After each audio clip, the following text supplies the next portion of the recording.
Este domingo comemoramos o Dia do Servidor Público. Gostaria de prestar aqui nesta tribuna uma breve homenagem a todos esses profissionais. E começo pelos servidores que se dedicam a esta casa, ao Senado Federal, à Câmara dos Deputados também, enfim, ao Congresso Nacional, que se dedicam à qualificação de nosso aparato legislativo e ao fortalecimento da nossa democracia. Trabalhadores que lutam pelo aprimoramento da esfera pública e pelo desenvolvimento do país. Cresci em Brasília, acompanhando de perto o seu desenvolvimento institucional, sonhando com a vocação humana, inovadora e democrática que fundou a nossa capital, com seu papel na vida pública brasileira. E esse ideário, esse patrimônio simbólico que Brasília inscreve na história de nossa República, é parte efetiva da vida da cidade, da vida do brasiliense. Sou, com muito orgulho, servidor público e quero hoje dar o meu testemunho pessoal diante de um cenário ainda tão estigmatizado e distorcido que se tem sobre esses profissionais. Os mais de 9 milhões de servidores públicos do país, julgados muitas vezes por rótulos fáceis e generalistas, por uma visão limitada e circunstancial. Mas quem são esses 9 milhões de trabalhadores?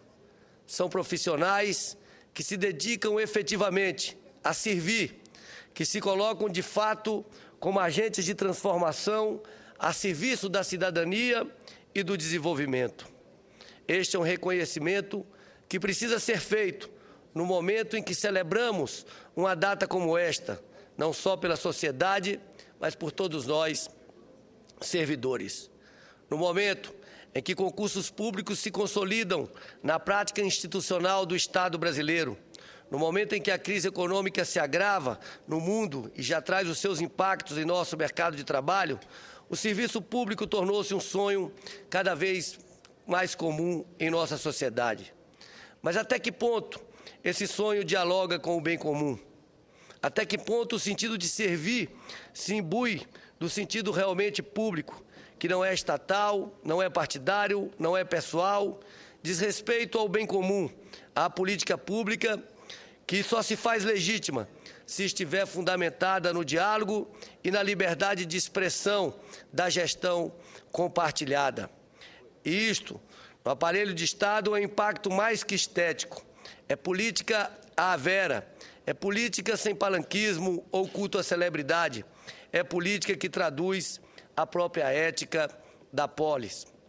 Para um país com tantas desigualdades sociais, com tantas desigualdades regionais, com a população ainda carente de muitos dos serviços públicos, é fundamental investir no aparelho público.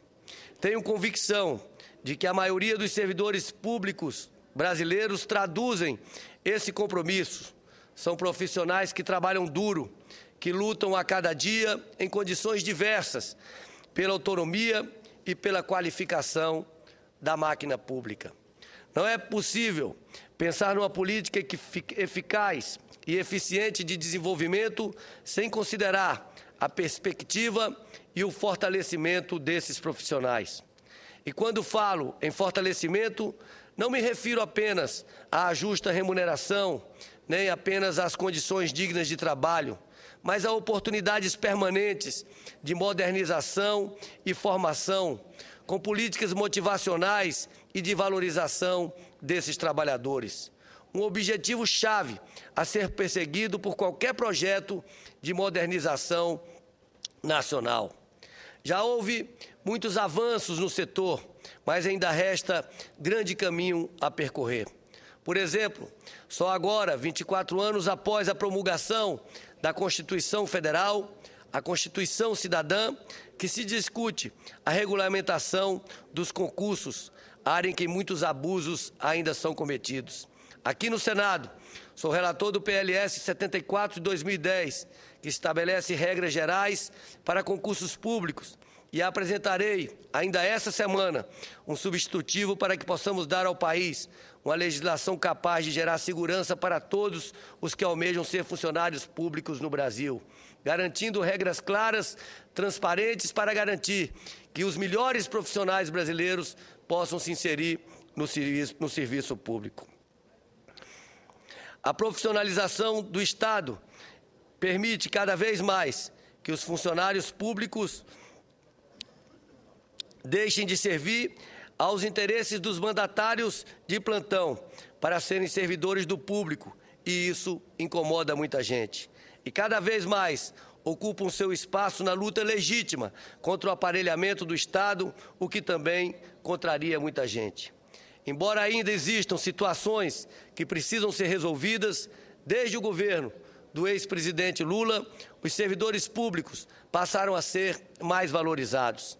Sabemos que ainda não é o mundo ideal, que muitas categorias padecem com a baixa remuneração, sem o reconhecimento que merecem, com árduas condições de trabalho, sem um plano de carreira adequado, mas os avanços são evidentes. Sabe-se que os salários do setor público ainda são marcados por uma profunda disparidade de salários para funções semelhantes e que o Executivo concentra os salários mais defasados. Essa também é uma questão a refletir neste momento. Tivemos greves históricas neste ano, uma crise que só será uma grande oportunidade para o país se levar a um debate mais profundo. O país tem se tornado referência mundial por ter conseguido aliar, nos últimos anos, crescimento econômico, redução da pobreza e das desigualdades sociais e redução de desmatamento no ambiente de consolidação da democracia. Sem dúvida, os servidores públicos nas diversas esferas do Estado brasileiro tiveram uma participação fundamental para isso. Estas são marcas de uma nova sociedade que está sendo construída por todos nós e principalmente pelos servidores públicos que têm um papel estratégico nesse processo. Por isso, o funcionalismo, caracterizado pelo mérito, é merecedor de todos os aplausos e tem direito a boa remuneração, plano de carreira, correta avaliação de desempenho e ascensão funcional. Estamos vivendo um tempo em que o servidor público compreende o sentido do seu espaço nas instituições do Estado. Deve receber treinamento especializado e permanente para desempenhar cada vez melhor as suas funções e capacita-se para participar das decisões da gestão pública, numa crescente humanização da sua participação no trabalho. Somente a partir da valorização desses profissionais que poderemos empreender uma gestão pública moderna e eficiente, compensando as próprias limitações estruturais da máquina pública. É nesse sentido que presto hoje essa homenagem aos servidores públicos brasileiros. Era esse o registro, senhor presidente, que gostaria de fazer no dia de hoje. Muito obrigado.